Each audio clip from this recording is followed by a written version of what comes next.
अघोरी साधुओं के बारे में गलत बातें अधिक चर्चित हैं। अधिकतर लोग अघोर पंथी को बहुत ही डरावने, रक्त, मांस, मदिरा और मैथुन जैसे कृत्यों में संलग्न मानते हैं।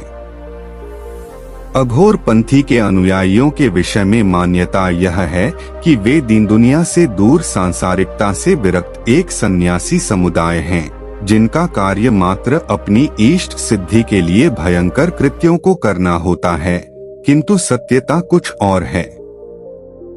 अघोरी की संज्ञा सबसे पहले हमें अघोर शब्द का संधि विच्छेद करना चाहिए। आप देखेंगे कि अघोर शब्द अत एवं घोर शब्दों के सम्मिलन से है, अर्थात कोई भी मनुष्य जो सहज, सरल, अबोध अवस्था में हो उसे अघोर कहा जा सकता है। यानी कि दुनियादारी के मकड़जाल से जिसका पाला न पड़ा हो और वह नन्हे शिशु की तरह अबोध जीवन जीता हो, तो ऐसे व्यक्ति को अघोरी की संज्ञा दी जा सकती है।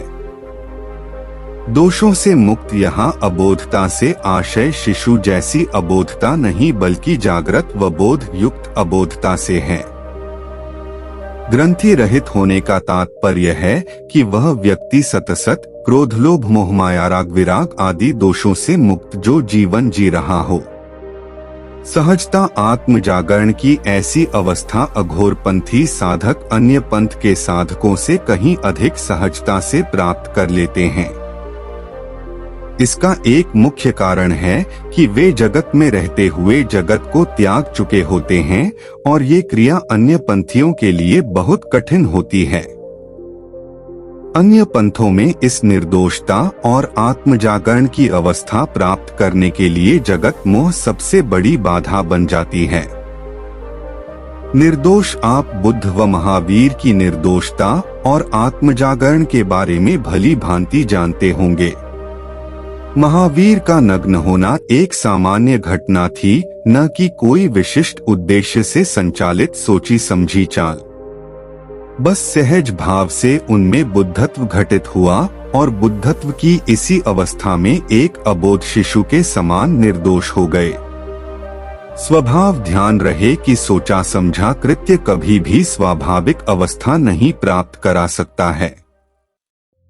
इसके लिए किसी प्रयत्न की आवश्यकता नहीं होती, अपितु ये स्वयं घटित होने वाली घटना है। मन के सभी स्तरों को पार कर जब मनुष्य सर्वोच्च मनस्थिति में पहुंच जाता है, तब सहजता एक स्वभाव बन जाता है।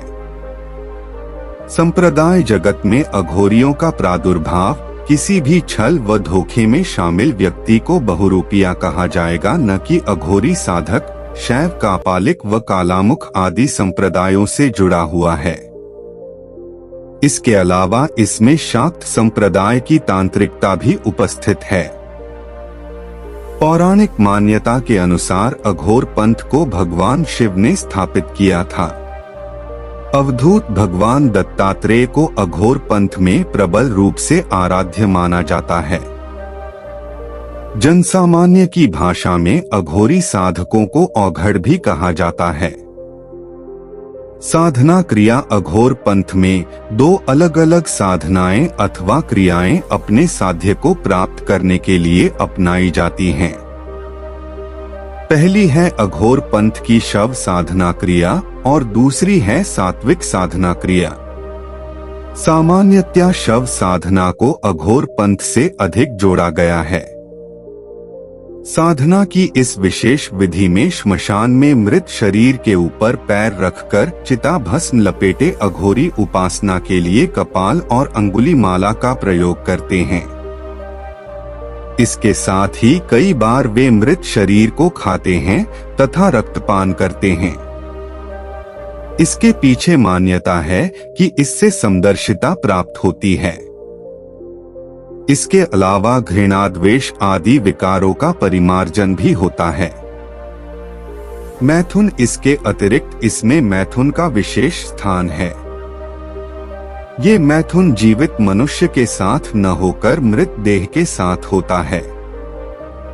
इस साधना की विशिष्टता है कि इसमें भेदभाव का कोई स्थान नहीं है और इसके लिए वो सारे उपाय अपनाते हैं जिनसे मुक्ति मिलती है। वस्तुतः अघोर साधक समानता और स्वतंत्रता के बेजोड़ प्रतीक हैं। सार्थकता मानव की अपनी गरिमा को सर्वाधिक ऊंचा उठाने में इस साधना का बहुत महत्व है। चिता, श्मशान, मृत शरीर, कपाल, चिता भस्म और मृत शरीर के साथ संभोग आदि की प्रतीकात्मकता बहुत गहरी है। इसके हर एक भाव में अनेक अर्थ समाहित हैं। मैथुन की सार्थकता इस तथ्य में निहित है कि प्रजनन और ब्रह्मांड की असीमता अद्भुत है। इन्हें रोकने का कोई भी प्रयास सृष्टि के लिए विनाशकारी सिद्ध होगा। मैथुन मृत देह के साथ इसलिए क्योंकि शव और जीवित व्यक्ति में मात्र आत्मा का भेद है और आत्मा को छोड़कर सब कुछ नश्वर है। किंतु इस नश्वरता में भी सुंदरता है और मैथुन उस सुंदरता का सजीव चित्रण है। क्रिया अघोर पंथ की ये साधना क्रिया सामान्य जन में अधिक लोकप्रिय नहीं है। इस साधना के समय यौगिक सरलता से वेदोक्त पद्धति से मंत्रोपासना की जाती है। इस समय साधक तन मन से पूर्ण सात्विक जीवन व्यतीत करता है और उसका खानपान तथा जीवन व्यवहार पूरी तरह कंदमूल आदि पर निर्भर रहता है। व्यवहार सत्यता यह है कि इन दोनों ही उपासना की प्रभावशीलता समान होती है। अंतर केवल शैली और व्यवहार का है, किंतु उद्देश्य में कोई भी अंतर नहीं होता।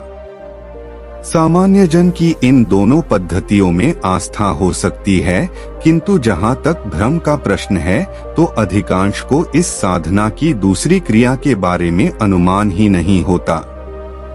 शिव की अघोर साधना कैसे करे? क्योंकि वह मन की सीमा के पार है, तभी तो वह संत है। संत का अर्थ है परम संतुलन, और संतुलित सदा अतिक्रमण कर जाता है। संत को पहचानने की दृष्टि तुम में अभी नहीं आ सकती। यदि यही दृष्टि आ जाए तो तुम ही संत हो जाओ। फिर तुम्हें किसी गुरु की क्या आवश्यकता?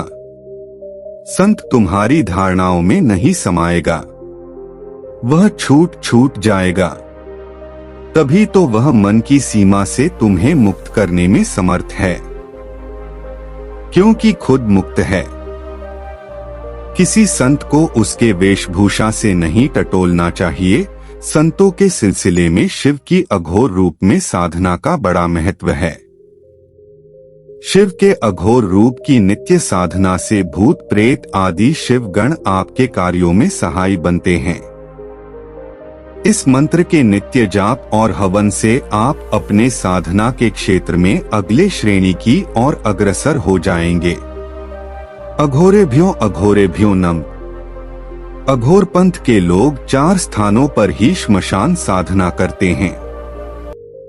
4 स्थानों के अलावा वे शक्तिपीठों, बगलामुखी, काली और भैरव के मुख्य स्थानों के पास के श्मशान में साधना करते हैं। यदि आपको पता चले कि इन स्थानों को छोड़कर अन्य स्थानों पर भी अघोरी साधना करते हैं, मंत्र की शीघ्र सिद्धि के लिए नीचे दिए गए स्थानों पर साधना करना लाभकारी है। 3 प्रमुख स्थान। 1. तारापीठ का श्मशान। तारापीठ धाम की खासियत यहाँ का महाश्मशान है। वीरभूम की तारापीठ शक्तिपीठ अघोर तांत्रिकों का तीर्थ है। यहाँ आपको हजारों की संख्या में अघोर तांत्रिक मिल जाएंगे। तंत्र साधना के लिए जानी मानी जगह है तारापीठ, जहाँ की आराधना पीठ के निकट स्थित श्मशान में हवन किए बगैर पूरी नहीं मानी जाती। काली घाट को तांत्रिकों का गढ़ है। 2. कामाख्या पीठ के श्मशान। कामाख्या पीठ भारत का प्रसिद्ध शक्तिपीठ है, जो असम प्रदेश में है। कामाख्या देवी का मंदिर गुवाहाटी रेलवे स्टेशन से 10 किलोमीटर दूर नीलांचल पर्वत पर स्थित है। प्राचीन काल से सत्युगीन तीर्थ कामाख्या वर्तमान में तंत्र सिद्धि का सर्वोच्च स्थल है। कालिका पुराण तथा देवी पुराण में कामाख्या शक्तिपीठ को सर्वोत्तम कहा गया है और यह भी तांत्रिकों का गढ़ है। 3 रजरप्पा का श्मशान। रजरप्पा में छिन्नमस्ता देवी का स्थान है। रजरप्पा की छिन्नमस्ता को 52 शक्तिपीठों में शुमार किया जाता है, लेकिन जानकारों के अनुसार छिन्नमस्ता 10 महाविद्याओं में एक हैं। उनमें 5 तांत्रिक और 5 वैष्णवी हैं। तांत्रिक महाविद्याओं में कामरूप कामाख्या की षोडशी और तारापीठ की तारा के बाद इनका स्थान आता है। 4 चक्रतीर्थ का श्मशान। मध्य प्रदेश के उज्जैन में चक्रतीर्थ नामक स्थान और गढ़कालिका का स्थान तांत्रिकों का गढ़ माना जाता है। उज्जैन में काल भैरव और विक्रांत भैरव भी तांत्रिकों का मुख्य स्थान माना जाता है।